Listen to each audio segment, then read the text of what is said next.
Pemirsa, pertumbuhan ekonomi Provinsi Papua Barat Daya cukup tinggi, yang seharusnya perekonomian Papua Barat Daya membaik, tapi yang terjadi adalah pertumbuhan perekonomian tinggi dan kemiskinan Papua Barat Daya ikut tinggi, melebihi angka nasional yaitu 5,2. Pertumbuhan ekonomi yang signifikan di Provinsi Papua Barat Daya seharusnya menjadi berita baik. Namun ironisnya, angka kemiskinan di daerah ini justru melampaui rata-rata nasional sebesar 5,2%.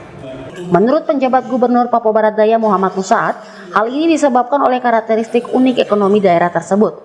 Musaad menjelaskan, uang yang masuk ke Papua Barat Daya dapat diibaratkan seperti pengunjung di terminal yang singgah sebentar sebelum melanjutkan perjalanan ke destinasi berikutnya. Sayangnya, tanpa adanya sektor produksi yang kuat, uang tersebut cenderung segera keluar dari daerah tersebut.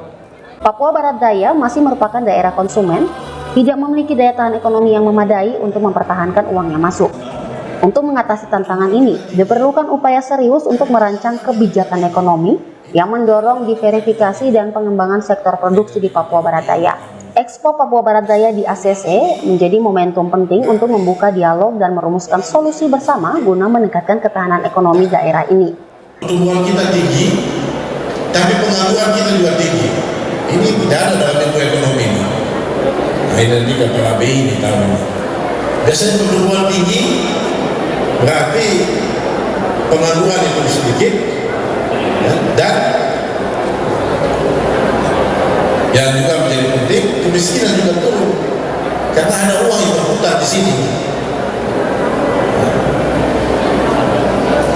Tapi ini kan kita pengangguran masih tinggi, pengangguran kita 5,4, itu melebihi nasional.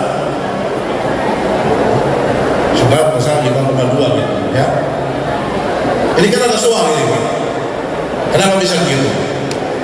Pertumbuhan kita tinggi, tapi kemiskinan juga tinggi. Karena yang terjadi adalah capital flight, ya. Uang masuk ke Papua sini, uang masuk ke Papua Barat Daya, tapi ibaratnya seperti terminal, dia hanya singgah saja beberapa saat, kemudian dia terbang lagi kemana-mana. Karena tidak ada produksi di sini. Ya, semua kita dapatkan dari luar. Kita dapat uang infrastruktur, ya, misalnya 1 triliun. Pertanyaannya, apa yang kita belanjakan di sini?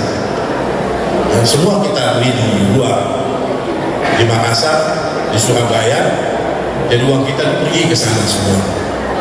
Langkah-langkah ini diharapkan dapat menciptakan lingkungan yang mendukung pertumbuhan ekonomi yang inklusif dan berkelanjutan, sehingga kemiskinan dapat ditekan dan daerah ini dapat menjadi kontributor yang lebih kuat terhadap perekonomian nasional.